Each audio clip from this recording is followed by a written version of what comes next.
Hello, can you spot a bad egg? Well, until recently, I did not know how to do this, but I did end up Googling or using a search engine to look up how to find a bad egg. So I got some expired eggs.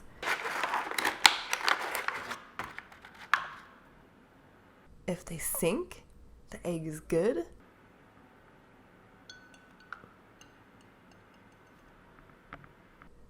I did not think this out.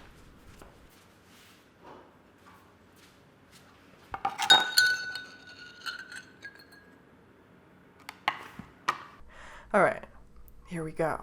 Next egg. This egg sunk. It is also good. It's a good egg. The third egg, which is going in right now, is also good.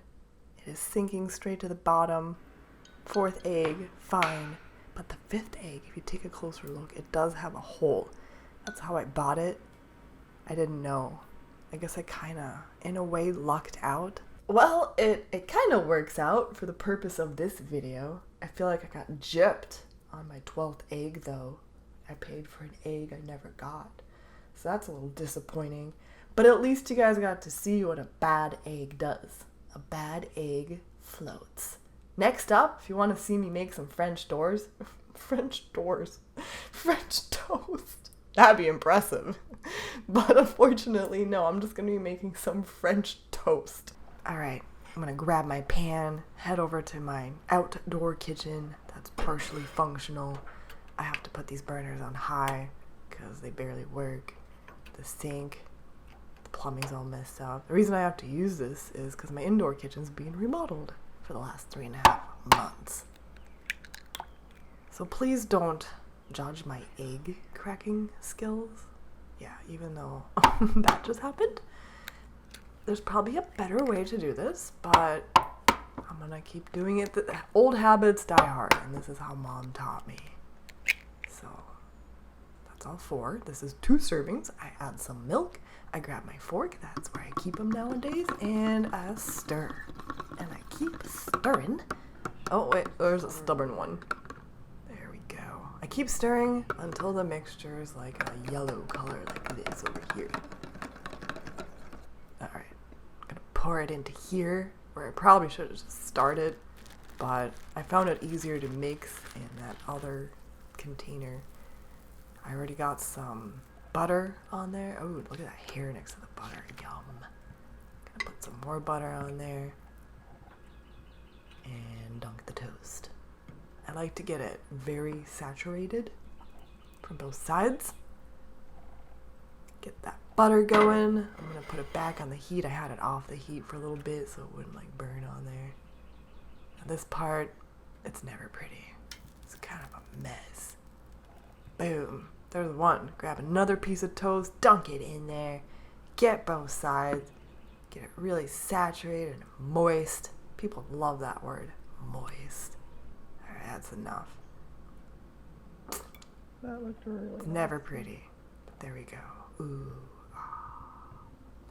I'm not really sure how long this process takes once they're on the pan.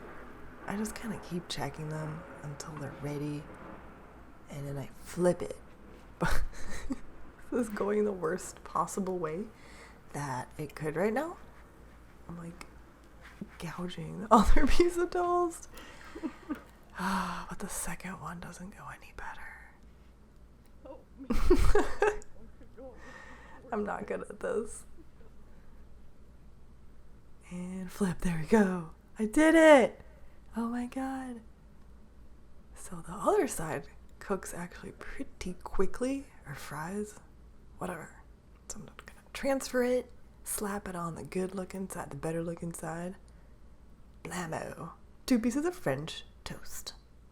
Here it is again, but with a nicer background. I'm gonna use honey on it because I'm out of maple syrup. Honey works, it's pretty good actually. So here we go. I'm just gonna tell you right now, it was freaking delicious. That's the sound I make when I eat, obviously. I think I'm enjoying it thoroughly in this video. I really want some French toast. I hope the egg test was right. I think it could have gone on there a little longer, but it's good.